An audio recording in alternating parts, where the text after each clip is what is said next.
All right. We are now live. I wanted us to engage on the importance of TVET colleges. My name is Khathu, and my experiences with TVET colleges is that I studied there back in 2009 until 2011. And I was privileged to serve as the SRC president of Southwest Gauteng College. Now, I am very passionate about these institutions, and I think we need to create more virtual programs like this about how do we definitely take forward TVET institutions. My take on this one, because this conversation is going to be very brief, is that we need to look at 4 issues, particularly for this conversation. Issue number 1, I want us to engage on the hub of skills and entrepreneurship. So how do we make TVETs to be the hub of skills and entrepreneurship? Will boil down to a couple of issues. Number 1, when we speak about skills, what are we really speaking about? In the context of South Africa, in terms of unemployment, in terms of advancing economic growth as outlined by the NDP, that we need to advance economic growth. How do young people, how do TVETs play a critical role in making sure that the skills that are transferred for young people address that in particular? When we speak about entrepreneurship in the context of TVETs, what are we really speaking about? Are we speaking about helping young people in registering their companies? Are we speaking about providing coaching for small businesses to grow within TVETs? What are we actually talking about? I want us to view this one in terms of aligning young people within the mainstream economy. And when we speak about the mainstream economy, what are we really talking about? Are we really talking about selling on the streets? Very important, very critical. But who is at the driving seat of economic growth in South Africa? And how do our households speak to economic growth? Whatever that we have in our households, whatever that we see in society, whenever we walk around, how do those things really speak to economic growth? And how do we encourage young people within TVETs to say, hey guys, here are critical skills, here are critical industries you can tap into for you to be able to advance economic growth in South Africa. And there are very various approaches that we can adopt in terms of skilling young people in this country. We can look at both long-term and short-term skills that are there.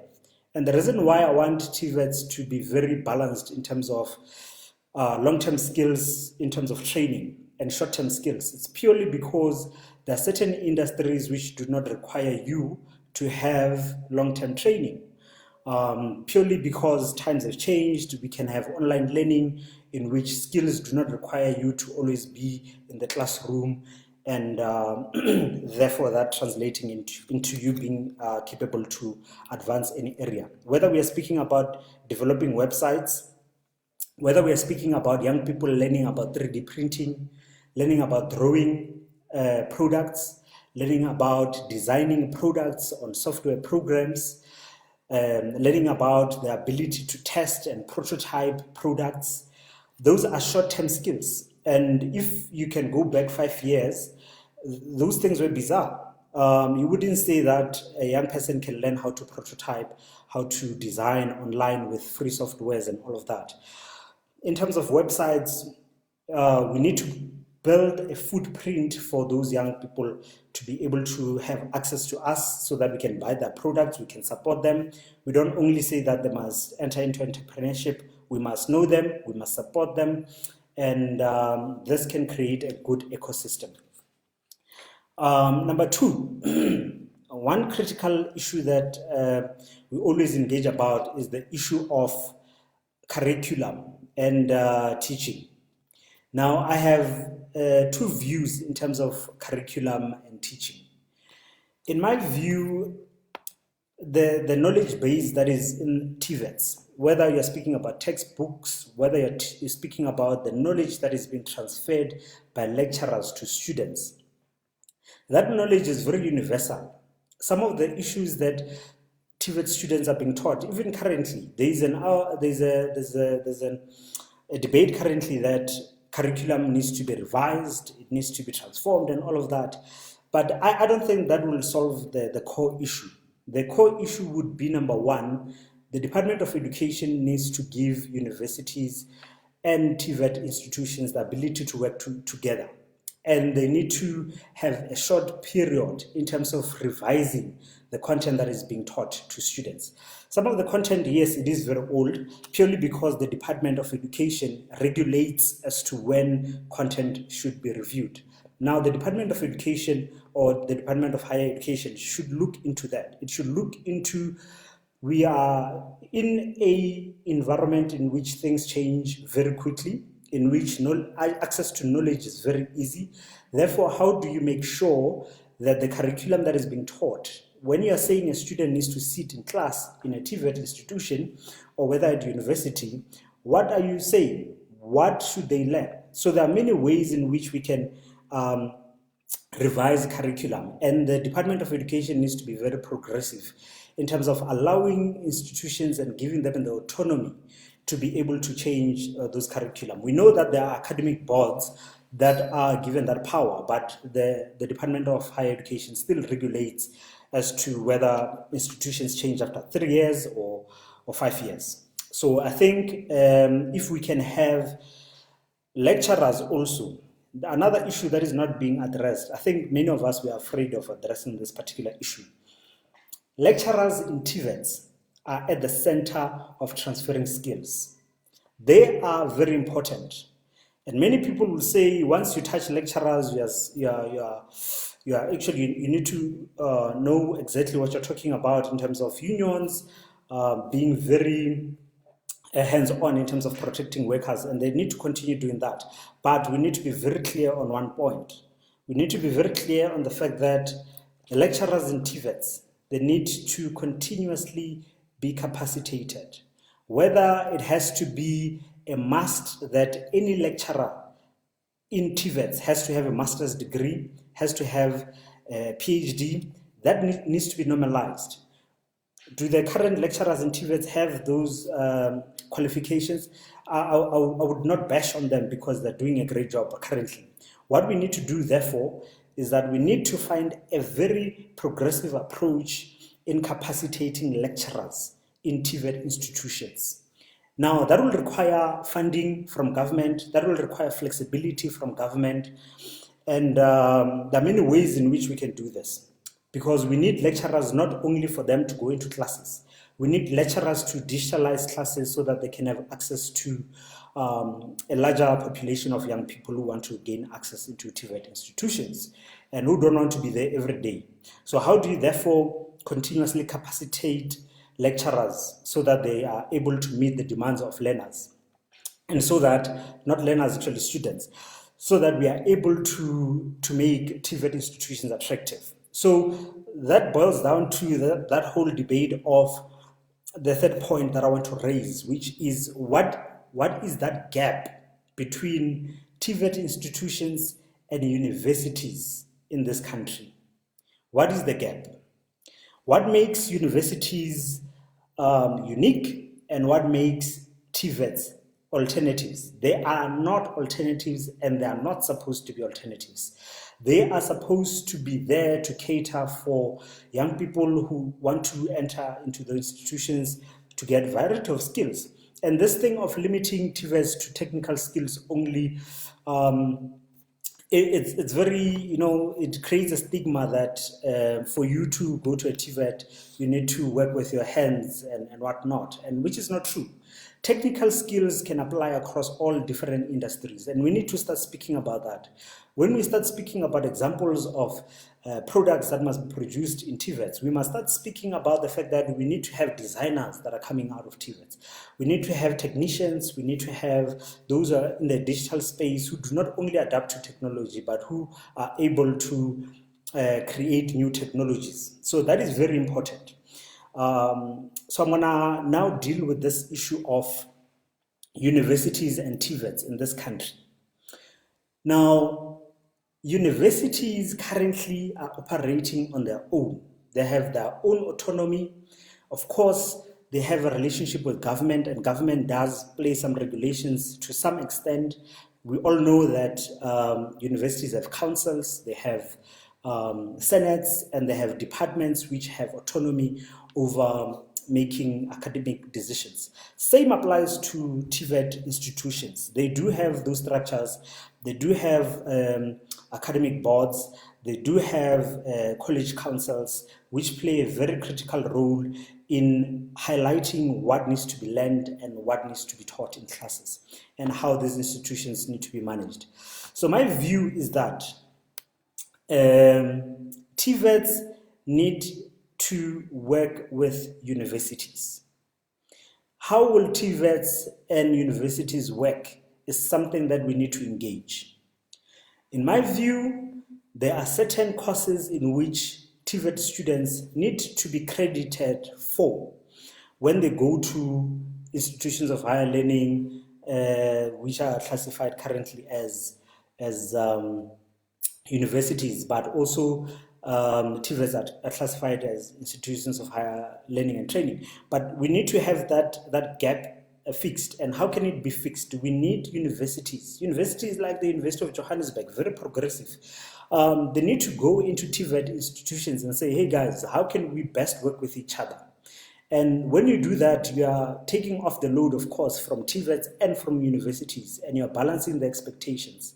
We have international benchmarks that we can check out in terms of, for instance, in the US or in the Netherlands, for instance, where they will take learners who will study in a TVET for 2 years, and instead of them going to university and doing 4 years, they just typically do 2 years, because they did 2 years already at TVETs. So there is a credit system that recognizes that these learners have managed to do some work at TVET institutions. Therefore, as universities, we are putting them in. There are other many collaborations that can be there. I raised, when we were starting at the beginning, the issue of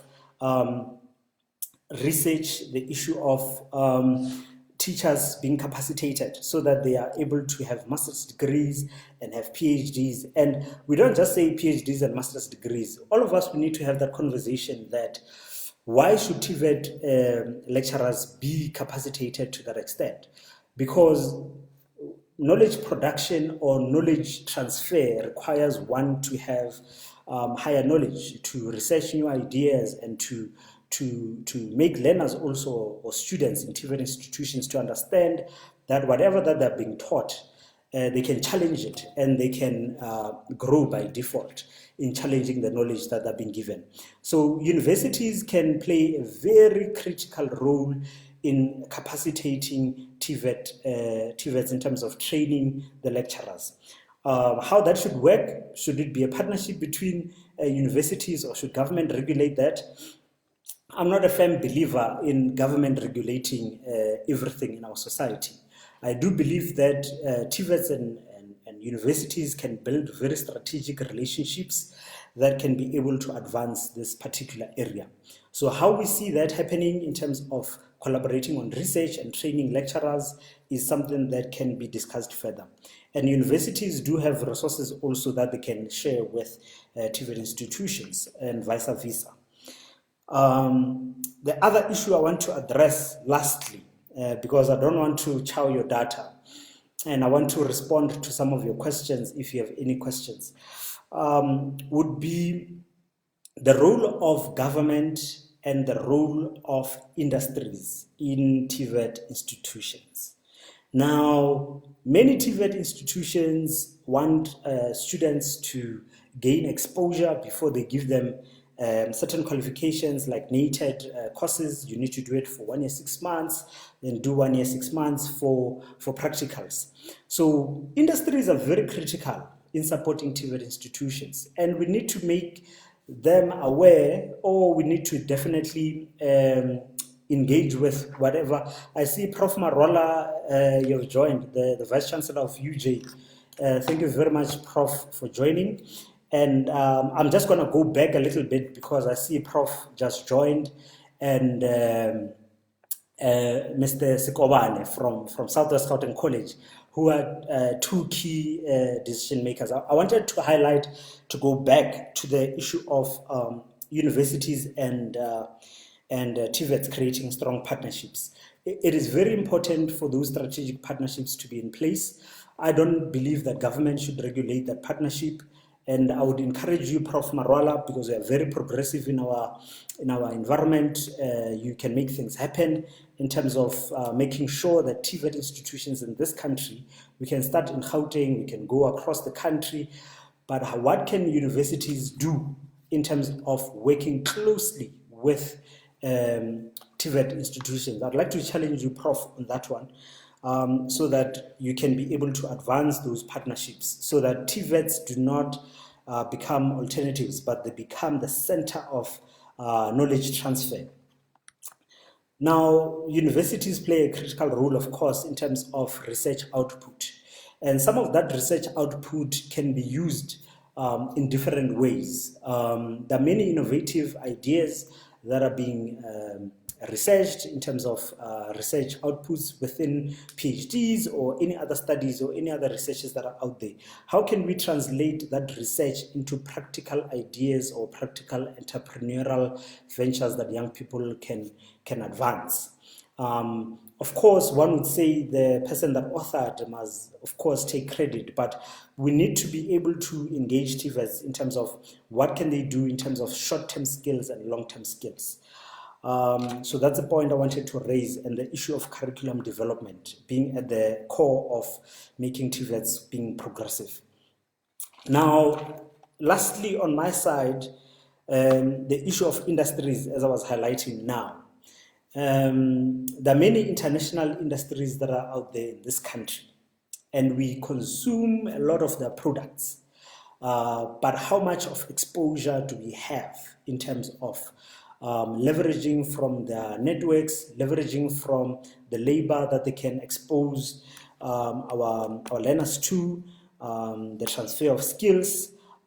Which institutions or which companies should we engage so that they can strategically align themselves with TVET institutions? And we need to be careful when we do this, in the sense that we should not marginalize any particular TVET institution in this country.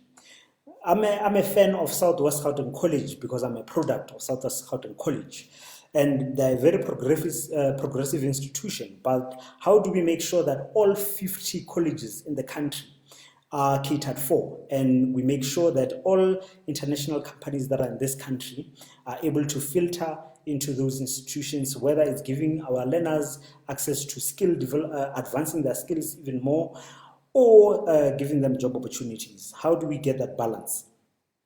And it's very important also that we expose current local businesses that are there.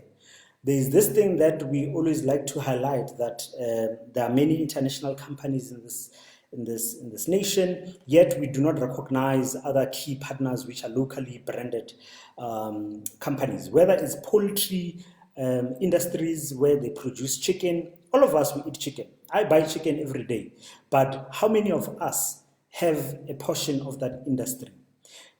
I'll give you a typical example about Austral. Austral, they are a very big poultry industry. They are locally based. They have multi-millions. They do want to invest in building small-scale farmers and all of that. How do we approach them? How do we make sure that we hold them accountable in giving back, particularly to institutions of higher learning, but in a very progressive way, so that whenever we have small startups that are coming out from TVETs, they are highly protected, because there are many things that we need to be careful of. We have seen a huge trend in terms of small businesses that grow and they're always swamped by big business. So how do we make sure that that does not happen? How do we make sure that they continue to grow? How much support can we give them? I do have faith that there are many young people who are hungry in terms of implementing really great ideas. And they just need our support, and we need to diversify. We need to have maybe another conversation about how do we diversify in terms of industries? How do we not only focus on poultry? How do we not only focus on web development? How do we go into 3D printing? And when we speak about 3D printing, how do we specifically go into design? Because at the core of 3D printing is not only printing material.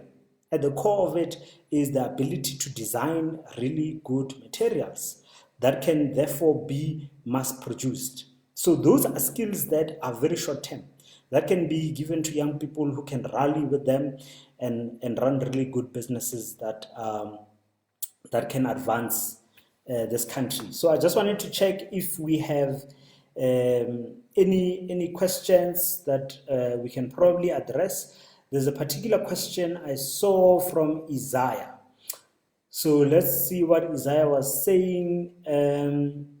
Isaiah is asking a very critical question, which we did address, about online learning. And I think coronavirus has presented us with an opportunity here. And this opportunity is to make sure that we advance, or we create more space for young people who are unable to access universities or access TVETs. So how do TVETs and universities collaborate in terms of building content that young people can access through online platforms? And many people, of course, will raise the issue of not having access to data for young people to learn online, which is there are many solutions that we can adapt. I know that, for instance, the University of Johannesburg has websites in which, when you access the Blackboard, you don't necessarily use data. It's a data-free platform. So we can definitely lobby government to engage our telecommunication industry in terms of Vodacom, in terms of MTN, in making sure that all of these online learning platforms that TVETs and universities use are able to be free, so that young people, when they access them, they're able to use those for free. And in addition to that, I would like to underscore, for instance, the issue of unemployment. So TVETs and universities can be at the core of that. Many young people are saying there are no job opportunities, and how can we access job opportunities? I do fundamentally believe that why should we have, I know Career 24 and all of those platforms will try to be on our back if we raise this. But how do you want young people to access opportunities by going to Career 24, which you need to have data to access, and we are crying about basic stuff like young people do not have access to data and all of that. We can come up with platforms. It can be an innovation that we can venture into as a collective. We can come up with a platform where, if young people want job opportunities, they can log into that platform, unemployed young people, because dynamics in this country are not equal. And we need to acknowledge that. We can come up with an online platform where we take all of these posts that are out there that young people can apply for, and we put them in that website. We get Vodacom, MTN, and all of these big players to sponsor that particular portal. And it can be a portal in which employers can respond to young people instantly, so that young people don't have to go to the emails, they don't have to go there and there. It can be a one-off one-stop shop in which young people can do that. So those are some of the things that young people can innovatively advance. I see the former president of SWGC is putting a question. Yes, and the former president is highlighting what I was highlighting now, that there is no working relationship between universities and colleges, and how vice chancellors and CEOs of TVETs will tackle that. It's something of high interest. And I wish that political organizations also who do have access to political principals like ministers, like vice chancellors, they are able to put these issues on the table to say, how do these two organizations or how do these two critical institutions work with each other? Aru from the ANC Youth League in Johannesburg is asking questions.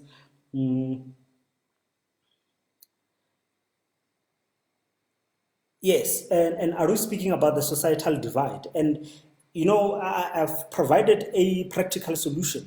And I think after this, let's be action orientated. Let's come up with that portal where young people can actually access e-learning for free. And we are not saying we're making everything for free, but these are essential elements of our society. Because if we are able to make sure that the student portal that students access at TVETs, that students access at varsity, they're for free for learners.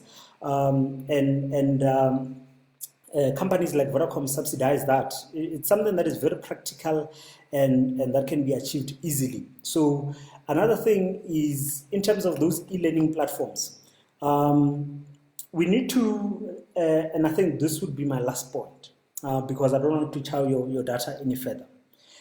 We need to organize ourselves as young people, and we need to tap into industries which are not being tapped into currently. And I'll give you a very typical example. Some industries that we can tap into are not industries that are out of this world. We can create phones, of course. We can start with typical small projects in TVET institutions. Get into a lab. Teach young people how to design through 3D. Teach them the basics of engineering. We need to make mathematics very fashionable. Whether you did it in high school or not, you can still learn it even now. We need to make mathematics very fashionable. We need to be able to take scientific decisions. We need to advance these things, because if we do not, we will continue to rely on the West in terms of technology. And the reason why we are not advancing in this arena, in my view, is purely because of knowledge and organizing ourselves. If we are able to organize ourselves, if we are able to make mathematics and engineering, or whether any scientific studies, if we make those very fashionable, we are able to compete and organize ourselves. So the days of us being consumers and being joyful that we can do live videos on Facebook, but we don't know how a live Facebook feed is done, must be gotten away with, because currently we are using stuff like Zoom. Why must we use Zoom? What online products are there in South Africa where we can do online streaming? So we need to start being critical and not only enjoying some of these benefits purely because these filter to economic activity. So when the government says we need to contribute we need to have a 5% economic growth or GDP within the coming few years, we need to be able to contribute actively in that space, because there are many big companies that are holding a huge pie. But if we don't want to fight, if we don't have the spirit of fighting for that big pie, we can generate new pies. And we can provide a system in which we are all supportive to businesses that are out there. So I hope this conversation will inspire you to take TVETs very serious and not viewing them as alternative institutions. And remember all of the 4 issues I was highlighting. Maybe we can have conversations more on these, and I'll repeat them as we are concluding. Number 1, we need to make TVET institutions hubs of skills and entrepreneurship. Number 2, we need to strengthen curriculum and teaching. And in my view, we need to capacitate lecturers, make sure that they are advanced their studies, make sure that they're continuously learning, because we live in an environment that is changing every day.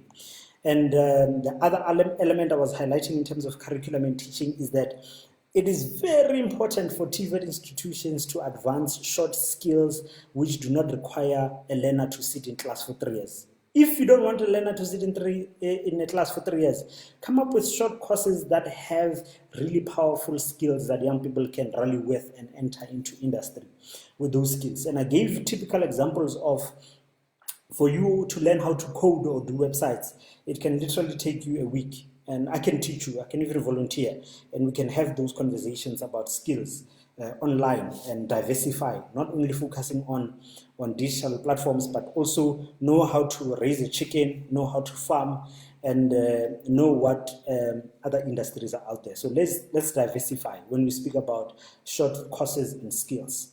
The other aspect that was highlighted was the issue of the gap between universities and TVETs.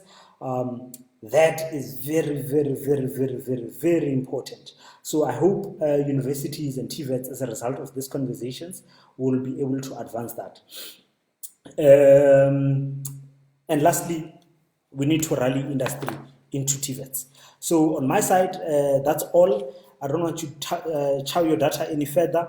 You can go and watch Generations now, and we can continue having this conversation further on the comment section. And I see a lot of comrades are also commenting, speaking about traveling, why this national crisis of jobs is such a big issue. And you know, I gave very practical examples that we can definitely engage on. You know, if we feel like young people are not being given an opportunity to access job opportunities purely because they are unable to access these platforms, let's create a platform. Maybe that's one thing that we can take away from this conversation. Let's create a free platform where young people can go and get jobs. And that portal, it can be a portal in which employers can look at young people and say, I want to employ you today. And it can be a very action-oriented platform in which we can use this robustly.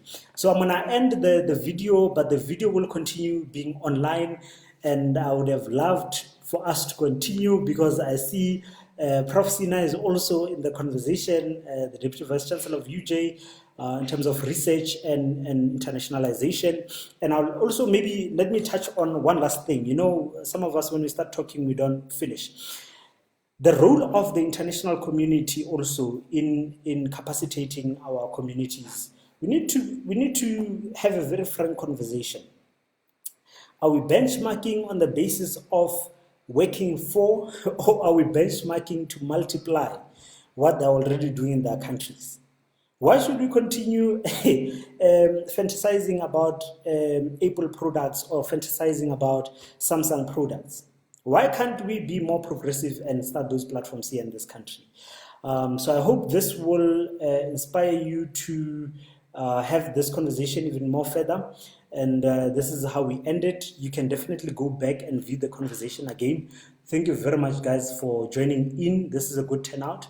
And I challenge student leaders, I challenge any other person who wants to maybe create more conversations about TVETs, because they are very critical in our society and we need to know them.